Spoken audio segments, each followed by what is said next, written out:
Welcome back for day 4 of the 2021 Hemispheric Security Conference. We had a fantastic discussion earlier this morning examining the impacts that COVID-19 is having on security in the region. And as you know, we do have our 3:30 panel with Dr. Anthony Fauci coming up as well. As a reminder to everyone, you can find all of these videos for this year's conference on the Gordon Institute YouTube page, and you can follow along with the conference at Gordon Institute and at FIU-LAC on Twitter, Facebook, LinkedIn, Instagram, and other platforms using HSC 2021, hashtag HSC 2021. But we're extremely excited to keep the momentum going for what is sure to be a phenomenal discussion with U.S. Deputy Assistant Secretary of Defense for Western Hemisphere, Dan Erikson. And I could think of no better person to facilitate this next conversation than Brian Fonseca. Brian is director of the Jack D. Gordon Institute for Public Policy and is an expert on U.S. foreign policy and security in Latin America and the Caribbean. Prior to joining FIU, he served as Senior Research Manager for Sociocultural Analysis at U.S. Southcom's Joint Intelligence Operations Center South. And more recently, he testified on the ongoing crisis in Venezuela, as well as the role that China plays in Latin America and the Caribbean. And if that's not enough, Brian is also a Marine, which tells you every good thing you need to know about him. So without much further ado, I turn the virtual floor over to you, Brian. Thanks, Randy. You promised me that was supposed to be one sentence, but I appreciate that kind introduction. Thanks so much. Greetings, everyone out there on Zoom and joining us via webcast. It is an absolute honor for me today to have the opportunity to sit on Zoom with the famous Dan Erikson and engage in what will be I'm sure to be an enlightening, substantive conversation on security, defense in the hemisphere. I've had the honor of knowing Dan for many years. I've been a huge fan of the work that he's done in and out of government. And so I'm really, just excited to have this opportunity to have this talk with him here at our 6th Annual Hemispheric Security Conference. So as Randy pointed out, and as most of you I'm sure already know, Dan Erikson is the Deputy Assistant Secretary of Defense for the Western Hemisphere. Prior to taking the DASD position, Dan served as a senior fellow at the Penn Biden Center for Diplomacy and Global Engagement. And previous to that, he served in the White House as special advisor to Vice President Biden, where he focused on Western Hemisphere affairs and covered foreign affairs and national security issues. And so, Dan, thank you so much for being here with us today. So here's the plan. I'm going to toss the floor over to Dan to make some opening comments about the department's position on a wide range of security issues facing the hemisphere.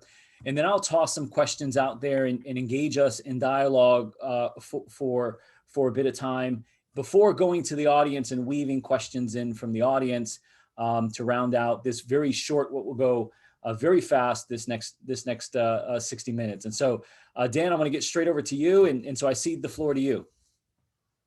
Great. Well, thank you so much, Brian. It's really a pleasure to be here with you today. And I want to say thanks to Randy for the introduction and also my good friends at the Senator, President Solis, and of course, Frank Mora, a well-known, perhaps even more famous prior DASD. And I've had the opportunity in the past to go down in person and attend the Hemispheric Security Conference in Miami. It's always been a really rich, lively discussion, and I'm really pleased to be able to participate virtually today. I understand that I am also perhaps playing the role of the lead-up act to Dr. Fauci. So I can assure you in terms of today's seminar, the best is yet to come. But it really is great to be here with you, particularly at a time which I think is just so critical for this region. It's critical for United States interests in the region. It's critical for the politics and economics throughout Latin America and the Caribbean as countries begin to come out of the pandemic and deal with the economic and public health consequences therein. And I think in many, many ways, we're at a strategic inflection point in Latin America and the Caribbean and in U.S. relations with the hemisphere. And this is obviously poses a number of challenges, but also a great opportunity to forge even deeper bonds with our partners in the region. As many of you know, Vice President Harris has become very engaged in the region recently, particularly around the Northern Triangle and Central American issues. She said earlier this month that we are revitalizing our relationships throughout the Western Hemisphere, from the southernmost parts of South America to the northernmost parts of Canada and everywhere in between. And I really do think that is true, and that you're seeing a new energy towards the region. And the Department of Defense, which is where I sit, has an important role to play in these efforts. And so what I wanted to do in this relatively brief opening is cover three main topics with you. The first is the overall view of the administration towards U.S. policy in the Western Hemisphere. Secondly, I want to speak about Secretary Austin guidance that he's given us here at the Department of Defense for how to defend U.S. interests in the region, and then a few concrete areas where we are creating stronger partnerships. Overall, the administration is very focused on the top line goal of advancing a shared vision for a future that's democratic, prosperous, middle class, and secure. This is a viewpoint that's been long championed by President Biden. As many or some of you may know, I worked with him in a prior capacity when he was vice president, where he traveled frequently throughout the region, really knew the partners and the challenges close up, and had a strong priority towards engaging on the economic questions, the political questions, energy security, human rights, and really advancing U.S. core values.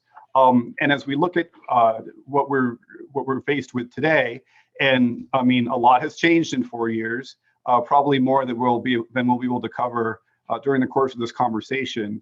But I think that the initial framework that we're taking, and that here at the Department of Defense, really builds on the interim national security strategy, which was released by the White House on March 4th under the theme of renewing America's advantages. And at its root, the document says that to ensure our national security requires us to nurture and defend the underlying sources of American strength, including our people, economy, national defense, and democracy at home, promoting a favorable distribution of power to deter and prevent adversaries from directly threatening the U.S. and our allies, or inhibiting access to the global commons or dominating key regions, leading and sustaining an open international system that's underwritten by strong democratic alliances, partnerships, and multilateral institutions and rules. And President Biden has said many times, and Secretary Austin has echoed this, that the U.S. will always first lead with diplomacy. And this is an administration that believes in commitment to global development and international cooperation, but while also making smart, disciplined investments in areas of our national defense. And in particular, our vital national interests, which are of course global, but have prompted a new look at our roles in the Indo-Pacific, in Europe, the Western Hemisphere, and other parts of the world. In terms of the Western Hemisphere strategy, it's recognized that the interests of the U.S. are inextricably bound up with our neighbors in the Americas, and that we really need to build out our national security strategy from there. This includes Canada and Mexico, but of course, the Caribbean, Central America, all the way down through South America. And some of the things that we're looking at too are not just in the defense lane, which is where I am most engaged, but of course addressing the root causes of human insecurity and irregular migration, including poverty, criminal violence, and corruption. So many of these challenges that have been made so much worse during the COVID-19 pandemic and the resulting recession and debt crisis that's wrought in Latin America and the Caribbean. And in addition, we're also very focused on cooperating to confront the regional effects of climate change while helping our neighbors to invest in good governance and democratic institutions. So building off some of the elements of the national security strategy that I mentioned, Secretary Austin has asked his team at Department of Defense to align our priorities and capabilities to address the changing and dynamic threat landscape. It's a threat landscape that includes new threats such as the COVID-19 pandemic, some that are more well known to many of us, such as the rise of China, and of course, transnational and non-state actors. And the expectation here is that as we look through how our defense strategy plays across these various vectors, that we're going to really do a clear-eyed assessment of our own strategic needs and recognize the importance of working together across the whole of the U.S. government and with allies and partners around the world. And a really critical piece of this is recognizing that allies and partners are a force multiplier for anything that the United States can do in the world. We can achieve so much more together than we can alone. And in this sense, I think in this hemisphere, we're very fortunate that there is a long-standing set of economic relationships, but also defense relationships that have really contributed both to the national security of the United States as well as the national security of the region. And so in my particular job, I'm the DASD for the Western Hemisphere, basically everything north and south of the United States. I look at these security questions through those issues and to make sure that our regional policies, strategies, and engagements reflect both what President Biden has laid out through the interim national security strategy, as well as Secretary Austin through his defense guidance. And so for our office, this really focuses principally on 4 lines of effort. The first is deepening partnerships in the Western Hemisphere. The second is expanding the smart use of security cooperation in the region. The third is strengthening DoD's support role, particularly in Central America and the Caribbean, and then prioritizing defense institution building and humanitarian assistance and disaster response, which is an area of great interest to many of the countries that we work with in the region. In terms of deepening partnerships, this is done through strategic dialogues, defense exercises, key leader engagements. Just yesterday, I was in a room not far from here where Secretary Austin co-chaired the North American Defense Ministerial with his counterparts from Canada and Mexico, which is really the defense component of our North American engagement strategy. And this was really a key meeting to have a really detailed dialogue with some of our central partners and our closest neighbors to ensure that we have alignment in terms of how we see the threats and challenges to North America, but also that what we can do together. I think that North America, clearly has interests. The 3 countries have interests as a continent, but there's also that much more that can be done through greater collaboration in facing our global challenges. In terms of looking at expanded use of security cooperation, this is about really trying to pick up our traditional capacity building efforts, focus on professional military education, efforts to counter narcotics and transnational organized crime. And we're also seeing an increasing demand for cyber cooperation. I think a growing number of countries in the region do view cyber threats as something that they need to be more focused on. And certainly we all know there's many examples of that in the news. So that's an additional capability that we're looking at. In terms of Central America and the Caribbean, the role of DoD is really one of support. As I stated previously, the White House has been leading an effort in terms of addressing the root causes of migration from the Northern Triangle. There also have been increasing challenges posed to the Caribbean through storms and natural disasters, to Central America as well. Some of this is an offshoot of the climate change, a phenomenon that we're all very familiar with. And so, I've been so pleased with the leadership of Admiral Fowler at Southcom, and really understanding, in fact, it might be his line, that the United States has no unimportant partners. And so that we can play an important role with some of the smaller but closer neighbors to the region. And then lastly, my office is very focused on the humanitarian and disaster response component. And this has obviously a logistical piece that's run largely out of Southcom. But on the policy side, we're also trying to make sure that our leadership understands this is a key element for the region where there's a tremendous level of interest. Brian, I know you mentioned we may get into the 3 Cs later, but I did just want to address a few of the cross-cutting challenges that we've seen that have affected, not just the Western Hemisphere, but all of our partners. The first one is, of course, China. We recognize that China is playing a growing role in the Western Hemisphere. This is not news. This is the continuation of a trend that's been taking place for some time. And so that's something that we're tracking very closely. We're aware of the associated risks that could come with that engagement. We want to make sure that our partners in the region are as well. We're also aware of the so-called vaccine diplomacy being pursued by China and Russia in the hemisphere. However, just on this Monday, President Biden spoke at a press conference and said that there's a lot of talk about China and Russia influencing the world with vaccines. We in the United States are really interested in leading the world with our values and with a demonstration of innovation, ingenuity, and the fundamental decency of the American people. Towards that end, if I could move to the second cross-cutting theme, which is COVID. On Monday, President Biden announced that the U.S. will provide at least 80 million COVID-19 vaccines for global use, working with COVAX and other partners to ensure these vaccines are delivered in a way that's equitable, follows the science, and follows public health. And I know this is a great topic of interest in Latin America. I'm sure it's something that Dr. Fauci will address as well in his remarks. But certainly the COVID-19 response is an important cross-cutting theme. And then just lastly on climate, you're all aware that the president hosted the climate change summit about a month ago to bring together a group of countries to look at what could be done. From the perspective of the Defense Department, Secretary Austin's asked the department to enhance our preparedness to address the impacts of climate change. That means we're going to start incorporating climate risk analysis into our modeling simulations, wargaming and analysis, and it will also be addressed in the next National Defense Strategy.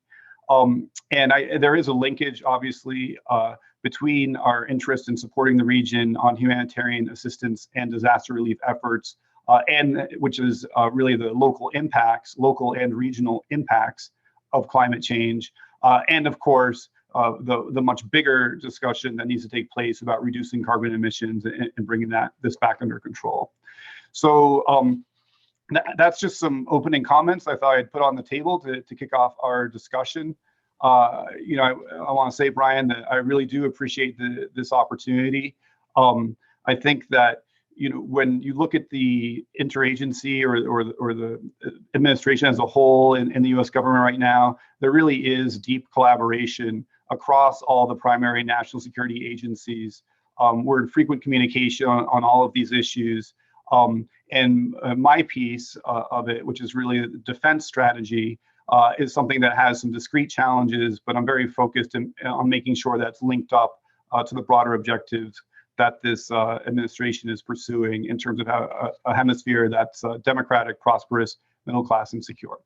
So I will conclude my opening remarks there. I welcome your questions, and I look forward to the discussion. Thank you. That was excellent, Dan. I think excellent foundation to start from. Man, I got a lot of questions running around in my head to kind of build off of. And so let me kind of pick apart a few of them. And by the way, for everybody else out there on Zoom and to the degree that you're able to pipe in via webcast and move questions into Zoom, we would appreciate that. I'll weave those into our discussion. And so, Dan, you pointed out China as a priority. The White House has made that evident. The department has made that evident that it's clear China is a priority. Over the last several years, there's been a lot of tension in Washington over China as a threat or China as a competition. And I suspect those framings oversimplify the realities of whether China is a threat or a competitor, probably a little bit of both. But I wonder, to your point about how the department is positioned vis-a-vis China, what tools do we have to challenge China's ability to influence negatively, the democratic rules of the game, the broader security landscape in the hemisphere? What tools do we have at our disposal from a Pentagon perspective to be able to influence that particular problem set that the Pentagon has laid out? Mm. Well, thanks. It's it's an important question. As you mentioned, it's a question that's taking place across the administration. And I think that when we look at China in the hemisphere, there's various dimensions to it. The most well known, of course, is the economic dimension, which is really driven by trade, China's need for raw materials, and the fact that there are many countries in Latin America, particularly South America, that supply those materials. Then there's the nature of the kind of political engagement of China in the hemisphere is one that's we're watching closely, and then on the security and defense side. And so, each element of Chinese engagement poses a different set of challenges to the United States and demands a different type of response.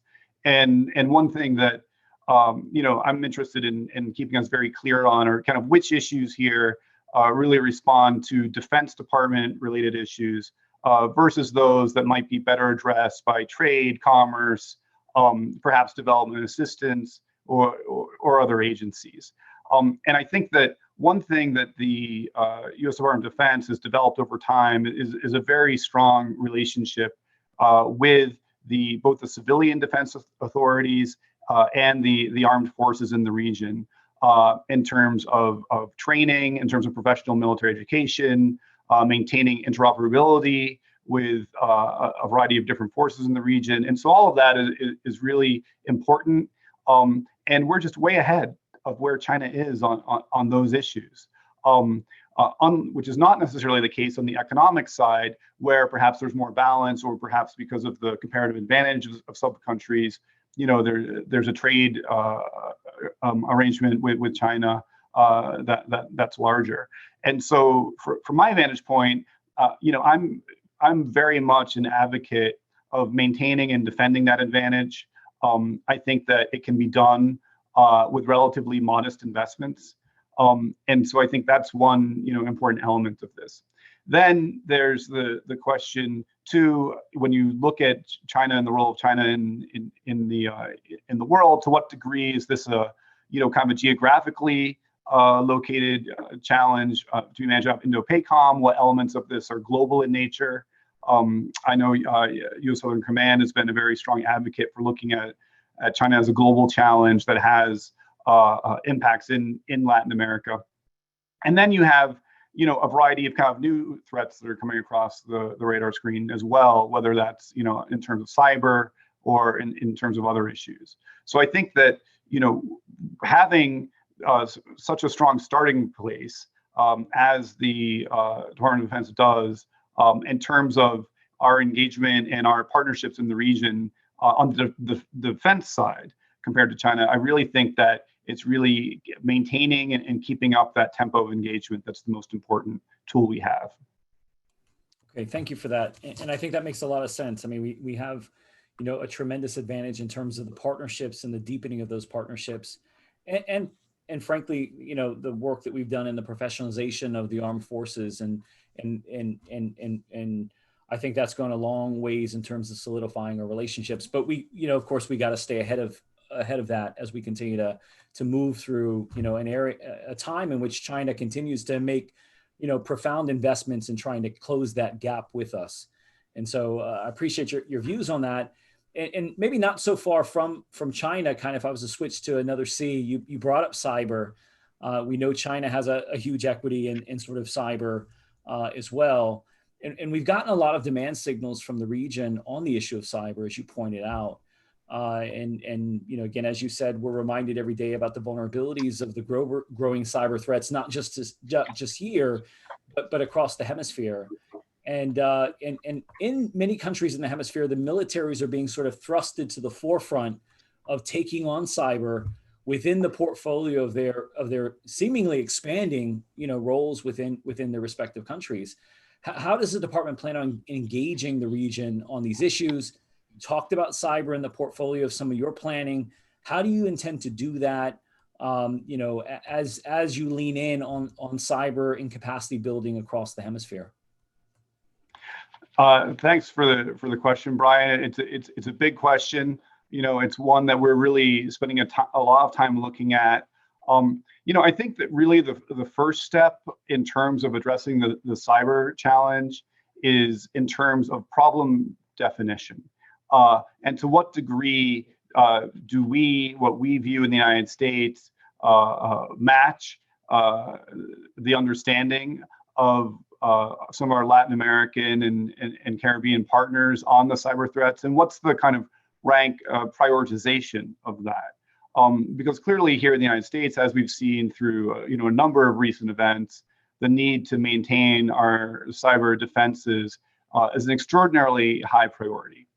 I'm not sure it's necessarily seen the same way across the various armed forces of Latin America or from the civilian authorities of Latin America. I think there's a recognition, that's a concern, that it could be something that could be alarming in the future. but not necessarily the highest priority for most countries, excluding perhaps a few of them. So I think that the early step really needs to be to build a foundation for common understanding about what the risks, challenges, and threats are as it comes to cyber. And also, we can't have a static view of it. I mean, cyber is a very dynamic domain. The circumstances are changing rapidly. And by the way, our adversaries in cyberspace are not necessarily nation states. They could include non-state actors, proxies, and not every cyber intrusion is one that can necessarily be foreseen. And so, what we've been doing on a kind of more concrete level is incorporating cyber to a greater degree in terms of our bilateral defense discussions with key partners in the hemisphere. We're also interested in supporting multilateral efforts on this front, and really make sure that it is entered into the defense agenda in the Americas as it should be. I appreciate that. So that leads me to another question, excuse me, about the role of militaries in the region. And I think you raised an important point. Cyber is not equal across the entire hemisphere, although the surge in online connectivity over the last year because of COVID has sort of thrusted it more to the forefront in the region. And I suspect that trend, as the attack surface grows and the proliferation of know-how grows, that's going to grow too. And militaries will likely be in the mix on cyber. But yesterday we had an exceptional panel on militaries in the hemisphere, as moderated by our own Randy Pastana. The speakers talked about the shifting security landscape and the challenges that militaries were having in terms of facing identity, what their role was, the absence of interstate conflict, and the seemingly being pulled into the domestic security spaces was making militaries in the region highly uncomfortable. And as we saw in the fall of 2019, democratically elected leaders facing serious pressures as a result of democratic crisis were pulling militaries in to sort of stave off some of that pressure. And so my question to you is sort of broadly speaking, whether they're in the lead or they're in support role of other democratic institutions, what does the department think about the appropriate role and place for militaries in the Western Hemisphere as they continue to grapple with the challenge of identity? As you know, the Biden administration is very interested in this issue of having a proper civil-military balance when it comes to the armed forces.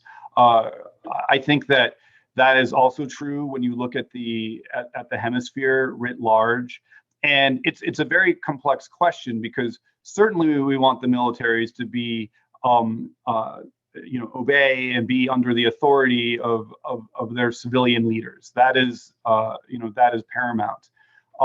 However, there is a trend which you alluded to of the civilian authorities asking the armed forces in their countries to kind of step outside the defense lane and engage more in the types of responsibilities that are really more properly managed by civilian authorities in those countries. And I think it does create a fair amount of discomfort on the part of many of the armed forces that are asked to take on some of these tasks, depending on what the tasks are. Certainly, if you're looking at natural disaster response and humanitarian assistance, often the armed forces have a capability to assist in that area that might surpass what the civilian authorities have, and there's certainly and that can be a very appropriate role. When you get into the issue of civilian law enforcement, it's a different matter, and civilian law enforcement really needs to be and should be managed by civilian officials, civilian law enforcement officials in these countries. And so, I think it's they are subject, the armed forces in the region are subject to competing pressures of this, as pressures in terms of in some cases, what their civilian leaders are demanding. In some cases, the armed forces are a more respected institution than the police. So that also creates, some challenges as well. And that's why, from our vantage point, we're very interested in defense assisting in terms of defense institution building, and making sure that the defense institutions in these countries are able to carry out their proper defense role, in terms of planning, budgeting, and so forth, and that there's an understanding of where an armed forces fits in terms of the overall national security strategy of a given country. That's a great point that you bring up, and I'd like to give you an opportunity to sort of expand on defense institution building, because I believe it's such an important part of the portfolio. Can you talk a little bit about the type of institution, defense institution building you're talking about, the work that the department and our military does, and working with partners in the professionalization of military institutions. So if you got some additional thoughts on that, I'd love to hear more about that work. Yeah, sure, absolutely. I mean, I think that the strengthening institutions really is a core element of U.S. foreign policy in so many parts of the world. It's certainly true in Latin America as well. And a lot of this has to do with assisting countries in terms of administration, budget, logistics, procurement, developing a national defense policy. I mean, there are cases in which countries may have armed forces that are playing a very important role, but actually haven't developed or updated their national defense policies and national defense strategies in many years. And I think that the defense institution building, it takes a different form in different countries. It's somewhat of a, if you will, tailored approach. I mean, it looks different in the Caribbean than it may in some of the larger countries of South America. There can also be an intelligence piece to it as well. But I think that as we look at building this partnership and kind of maintaining the advantage the U.S. does have in terms of defense relationships, it's something that we have found with relatively modest investments can pay a big return, and is also very appreciated by our partner countries in the region. And that return is better transparency, better accountability, less corruption, higher efficiency and effectiveness of operations, et cetera.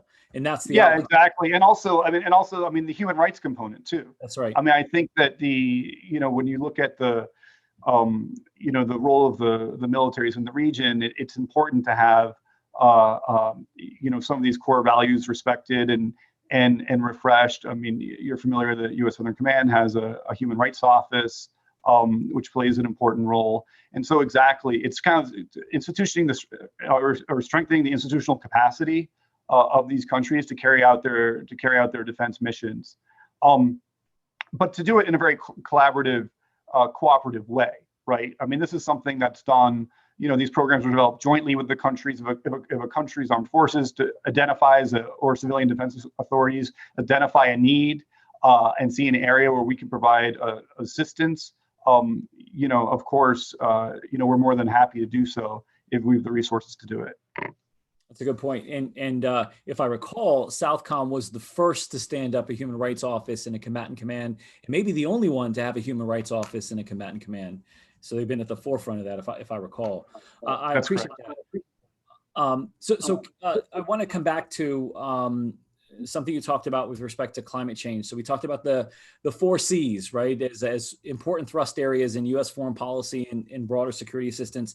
We talked about China. We talked about cyber. You talked a little bit about COVID, and again, this morning's panel and Dr. Fauci, fresh off a trip from the White House, will probably have a lot to say here shortly.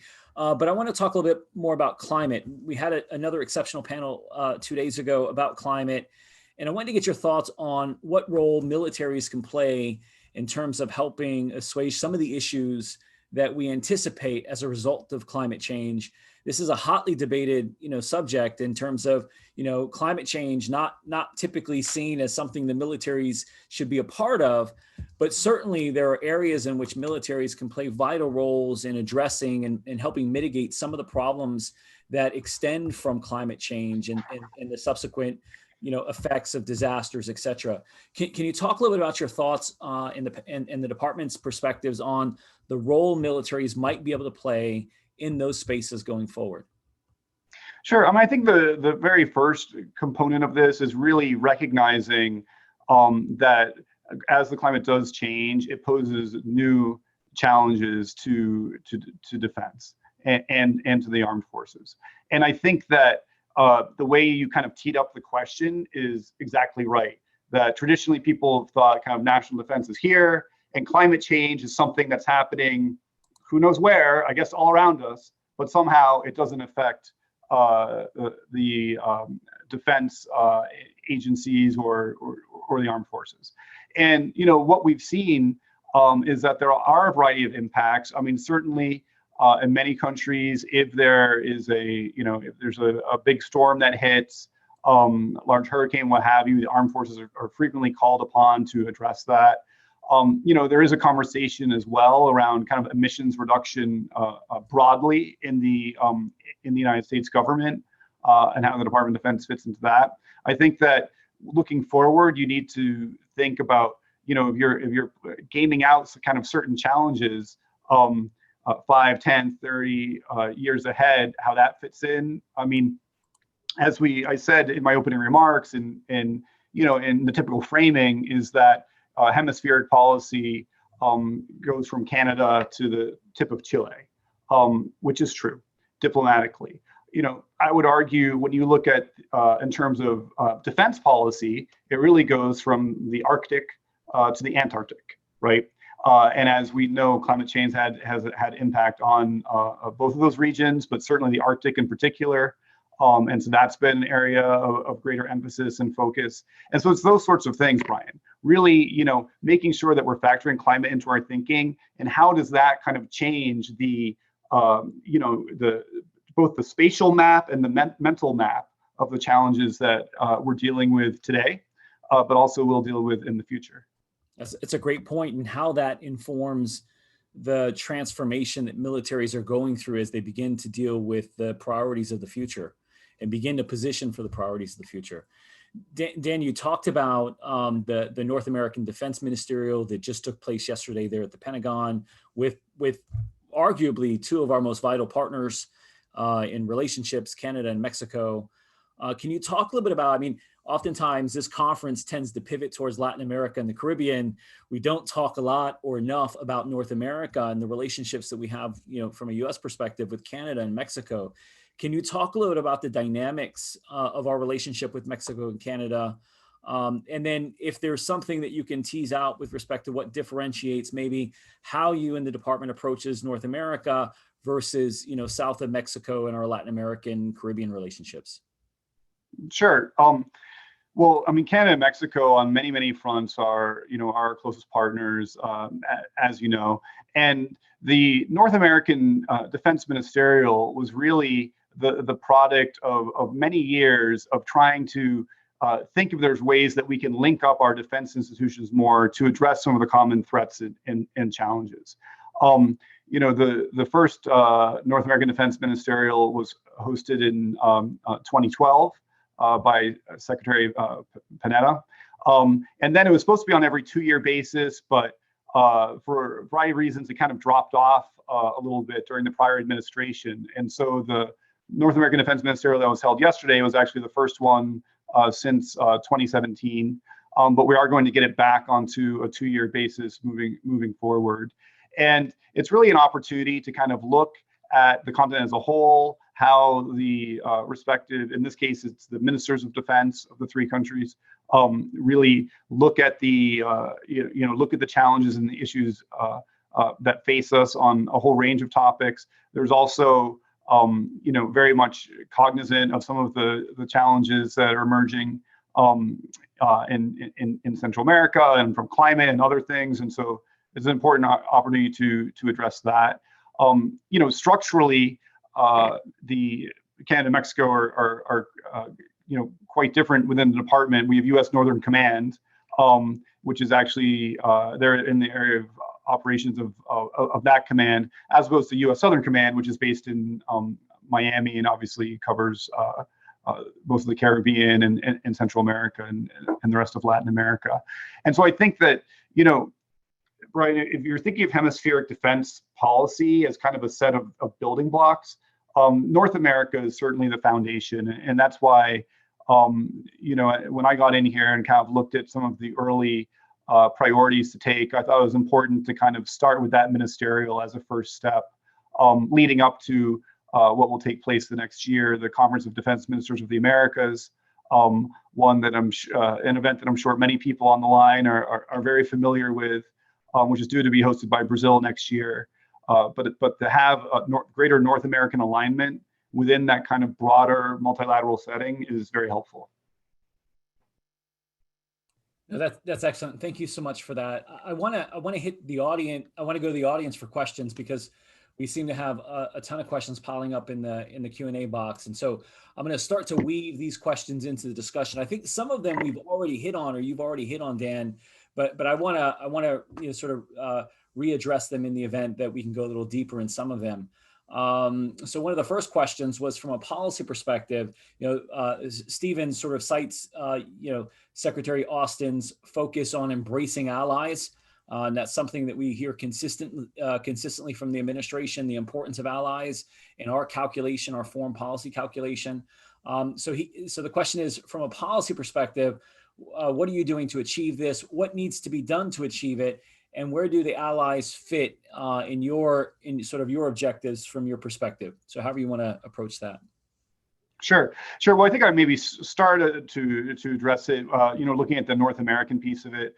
But also, we've got a number of strong partners that are in South America as well, whether that's Colombia or Brazil, Chile, certainly, as well as a number of countries in Central America and the Caribbean. So the first step is to really kind of come in and baseline where we are in the relationship. Remember, at this juncture, not only have we just to kind of experience a change in U.S. administration, but of course, we're coming out of this period of the COVID pandemic. And that means that a lot of the kind of regular touch points, meetings, joint exercises that would have normally occurred in the last year and a half, simply didn't, right? And so it's really partially a kind of racking and stacking of where do we leave things off? What are the things that we should be prioritizing early on to get back on the table, whether that's through key leader engagements, as things open up, we'd be able to travel more, potential trips to take, restarting dialogues. But it's really quite striking the impact that basically the shutdown from the pandemic had just on our ability to connect on a regular basis with people. Then I would just add, part of that too. We recognize that with the U.S. having, to date, relatively successful rates of vaccination, that a lot of our partners in Latin America are lagging behind that, and that there's a need for vaccines and so forth. And so that will be something that we're looking at down the road as well. So to that point, there was another question about what you think is sort of the most prevailing issues that need to be addressed in the security defense space in the hemisphere. And so you mentioned vaccines and COVID certainly being among the top priorities, but are there any gaps? Are there any areas that you think that U.S. policy needs to really double down and move with a sense of urgency in order to mitigate the potential future, sort of cataclysmic threats that might manifest as a result of? Thanks, Brad. You're asking me how I spend my day job, which is basically focused exactly on that. What are, not just what are kind of the threats and risks that we see, but what are the ones that we can't necessarily anticipate. And I think that in addition to some of the things we've already discussed, climate, COVID, cyber, certainly China. I mean, there's this broader challenge of external state actors in Western Hemisphere and how to look at some of those discrete issues. We haven't talked much about Russia yet, but that's certainly another one that we've been monitoring very closely, and there are several more. And then I also think that, to have a successful defense relationship with any country, in the region, it's really important that the armed forces of the region maintain their legitimacy in the countries where they serve. And so, I am concerned when I see and frequently at the behest of civilian authorities, but pressure on the armed forces to kind of move out of their traditional defense lane and into into more civilian law enforcement types of operations. And so I think that is, while we might not think of that as kind of the classic external threat, I think that's something that we need to be very mindful of as well. And then there is we're very fortunate. This is a region that is essentially at peace. However, it's a very uneasy peace. And there's still high rates of violence. There's borders between certain countries that are not really governed. There's transnational criminal organizations as well, and cartels and threats of that nature. And so all of that has to be part of the thinking too, as we look at the kind of threat matrix in the region and what we can do both to defend the United States, but also, of course, assist our partners in their own self-defense.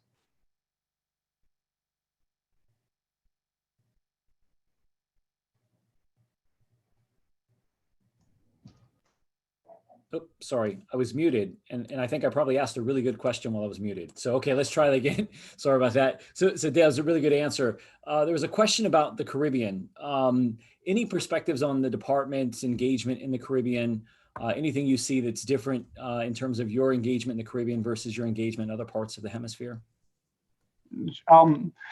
Sure, absolutely. So, I was fortunate. I would say I was both fortunate and unfortunate in the sense that one of the first multilateral events I participated in was the Caribbean National Security Conference, which was hosted by U.S. Southern Command and the government of the Dominican Republic in the Dominican Republic. I was fortunate in that I was able to attend. I was unfortunate in that I did it, as we're speaking now, virtually, and did not actually travel to the Dominican Republic, which I would have loved to do, and hope I have a chance to do so in the future. But I think that when you look at the Caribbean and the Caribbean security dynamic, it's really become much more complex over the past year. And you've got while there was due to the COVID pandemic, there was a slowdown, if you will, in kind of illicit, lawful maritime traffic, illicit traffic, which did decrease initially, picked up at a much faster rate. And so that posed, I think, new challenges to many of the countries in the region. And I think that one thing that we're very, very focused on is that every partner is an important partner. And even with some of the smaller Caribbean islands or other areas that perhaps don't get the attention that they have in the past, we're very engaged and try to do outreach as much as we can with them. Because also we have a lot to learn about how some of the partner defense forces experienced the last year, how they see their challenges, what are the new tests that they're facing to their own capacities. And then lastly, the climate change component that we discussed a little bit earlier. This for years has been something that Caribbean leaders and governments have really brought to the United States and said, look, we see this as one of our primary defense challenges. And for many years, really, the U.S. defense establishment was on a different tune as it related to that. And now we can have that conversation about climate and the associated risks in a much more profound way than was true earlier. Thanks, Dan. So David Lewis has a great question, interesting one, perhaps a tough one. I'm gonna toss it out. So he says Caribbean and Central American partners are traditionally weak on the security side to address many of the challenges, threats that have been mentioned in the discussion, specifically on territorial border disputes like the Venezuela-Guyana border dispute. So the question is, what's the department's position on territorial disputes that might be pervasive through the region today that still exist despite the lack of interstate conflict? Is there a position that the Pentagon has or the department has on these territorial disputes? Where do you come down on this? Sure. I mean, certainly at the broad level, we think these disputes should be managed peacefully. I know that in terms of Guyana and Venezuela, that has been channeled up through international institutions to be adjudicated. And there's other border disputes that we could mention as well. But also, you need to recognize that maintaining territorial integrity is a key component of any country's national defense. And so that we have to be very attuned to that in terms of our engagement with partners in the region. And certainly it's not up to the Department of Defense to adjudicate border disputes. That can be done, through other means. But I think that it is something that we need to keep an eye on, because it is a point of tension that exists among a number of different countries in the region. To date, relatively peacefully, but certainly you can't rule out potential flare-ups. That's a great point. Thank you for that.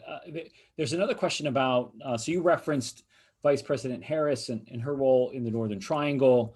And of course, the Biden administration had to tackle, the issue of migration right away as soon as it sort of hit the ground this year. And so any thoughts in terms of the security situation in the Northern Triangle that may be perpetuating migration, and any thoughts overall on what provisions we can take to support our Central American partners in helping deal with some of the security issues facing those countries? Sure, thank you. No, it's a great question. It's a key question. This administration really has prioritized addressing the root causes of migration in the Northern Triangle of Central America. And of course, this is an area that President Biden worked on himself when he was vice president several years ago. And, from the defense perspective, we really see our role as being one in support of the U.S. civilian agencies.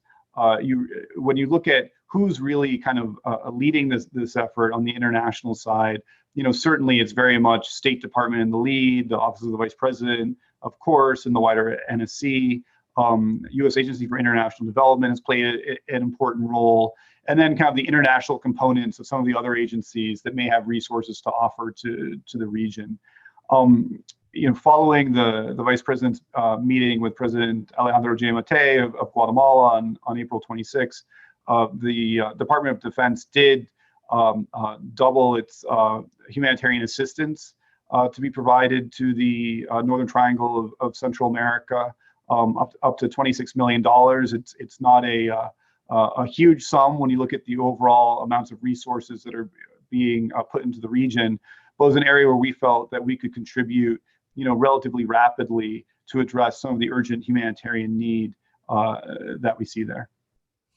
Thanks, Dan. Ashley Owen notes that militaries in the region have taken on an expanded role in the pandemic and response, to supporting civilian populations. You've referenced that. Her question is, how do U.S. defense forces envision supporting regional militaries moving forward without neglecting traditional defense issues such as border patrol, narco trafficking, things like that? Right. Yeah. So obviously that's a very timely question, because as everyone on this call has seen, the administration is really beginning to shift gears to look much more at what can be done in terms of COVID response internationally, and that will include this region as well. And I think that this really gets into the kind of details of how to operationalize some of this assistance on the ground. And that's going to be driven by a number of different factors, and including, the needs and potentially the constraints of the partner countries in the region, as well as figuring out, what role, the U.S. Defense Department or and other elements of it fit into this vis-a-vis what our value add is vis-a-vis some of the other agencies, U.S. agencies that could be engaged in this effort. So I think that there's more to come in that space. I think that we want to be sure that any role that DoD plays is appropriate, that it is well synced, both with U.S. civilian agencies and as well as with the with our counterparts in the region. So I think there will be a role there, but we want to make sure that that's fleshed out via a full whole of government process. Thanks, Dan. Carrie asked about the kinds of problems or obstacles that you think undermine or challenge the deepening of our bilateral relations with Mexico and Canada. So going back to the North America, portfolio a bit, what are some of the challenges or obstacles we have in terms of deepening our security and defense partnership with Canada and Mexico? So I think that I've been working on Canada and Mexico recently, as described in the context of our North American strategy and on the outcomes of the North American Defense Ministerial. And there is a shared set of kind of defense objectives within those three countries. But on other levels, there are differences in the defense relationship. Canada, of course, is part of NATO. It's one of our, closest allies and has been for many, many years. Very active in peacekeeping missions overseas. And I think that, with Canada, what the overall, and this goes beyond just Department of Defense, but the overall effort is really to reconsolidate and rebuild that very strong U.S.-Canada partnership that existed for many years over a variety of administrations and hit a little turbulence during the last several years. And it's been noteworthy that President Biden, made one of his earliest calls to Prime Minister Trudeau. They had an early virtual meeting. There's actually, for your viewers who are truly interested, there's a U.S.-Canada roadmap that really lays out, it's a public document that lays out where we're planning to head in terms of the U.S.-Canada relationship, and it has an important defense component as well. In terms of Mexico is a country where the defense relationship is strong, but in some ways it's newer than in the case with Canada, and we're starting to kind of regularize the types of dialogues we have and the engagements, and they've really deepened, I think, over time, over the last several years. But it's something that Secretary Austin has prioritized as well. One of his earliest calls was to the Secretary of the Mexican Navy and to the Secretary of Defense of Mexico, and through that to build out that that level of the relationship. I think that it's really important, and this goes back to some of the earlier questions that were addressed, that the U.S.-Mexico defense relationship be based on issues of defense, and not really spill over into some of these civilian law enforcement issues, which are very, very important, but really better dealt under the jurisdiction of other agencies. And so really kind of staying to a pretty well-defined lane of defense in terms of dialogues and cooperations has been the most effective with Mexico. Thanks. I'm going to ask two more questions before we let you go. I'm going to try to squeeze them in. This has been an amazing discussion, and we have so many questions, but we've gotten through so many. And so I want to try to get two more. One, we have a question that came in Spanish about the relevance of the South Atlantic on national defense strategy for the U.S. Are there issues that have particular relevance and deploy specific resources? The Antarctica, illegal fishing, maritime routes. What are some of the more pervasive issues that maybe we see from the defense side that have to do with the South Atlantic? Mm-hmm. Good. So I can answer that question. Yes, yes, and yes. The maritime issue, the issue of illegal and unregulated fishing, the kind of access points to Antarctica from Argentina are all extremely important. I think that the South Atlantic dialogue is one that has been, I think, kind of raised and dropped at different junctures over time, and it's actually an area that I for a variety of reasons I won't bore you with, plugged into relatively early on in this job. So I actually have been engaging in a variety of South Atlantic dialogues with different partners, and I think it's it's really a key region, and sometimes not one that's top of mind. And so those are, your questioner helped me a lot by providing some examples in the question of the issues we're looking at. So Hernan led the question a little bit, but I think those are absolutely right. So thanks, Dan. All right, last question, broad question coming from Carrie. What do you think are the most transformative security issues that are facing the Western Hemisphere? The biggest issues that we have to get at in order to get to the secure, prosperous hemisphere that you've outlined in your strategic thinking and the administration's strategic thinking? So, I'm going to answer this in a way that hopefully will be satisfactory, but we'll see. I think that, the big issues are the ones where we are starting to connect the dots that haven't been connected yet. And there's a lot of conversation in the department about the need for cross-domain deterrence, and whether it's air, land, sea, space, cyber, that these are all very important elements of how the United States should think about its own national defense, and I think would be helpful elements to integrate into our dialogues with the defense ministries of other countries. And so rather than kind of name a top one or a top two, I think that you do have a variety of kind of cross-cutting issues, some of which pose kind of extreme risk looking forward. And I think that one of the job, and it's not just me, of course, we've got a whole office of policy here, but really making sure that the China shop is talking to the Western Hemisphere shop, that that I'm in touch with the people in cyber or climate or COVID, and that is really important to kind of build that matrix of cross-cutting issues and awareness of issues that might be outside your kind of very defined domain of responsibility, because I think that's where the greatest challenges will come from. DASD, Dan Erikson, this has been exceptional. I have to tell you, I think it's a record. You got through about 15 questions, including mine, over the course of our discussion. It's probably a record. So I appreciate you being with us today, your willingness to entertain a variety of questions that, by the way, were not choreographed, which is rare, right? You usually want to kind of tee these up in advance, but you took these on the fly. And so really grateful for your willingness to have a frank discussion with us and our audience. And so thank you so much for the opportunity to do this with you. I look forward to continued engagement with you and your office, and get you back here next year as we go into the 7th year. We got to keep it going. You've been here every year so far, so we got to keep you going. Yeah, I might have missed one or two, but I've been, enough to know that it's time to go have some good food in Miami and catch up with you and of course the rest of the participants in person. So I hope we can do it next year. Thanks again for the invitation. Thanks, Dan. Randy, back to you. Thanks, Brian. Thanks, Dan.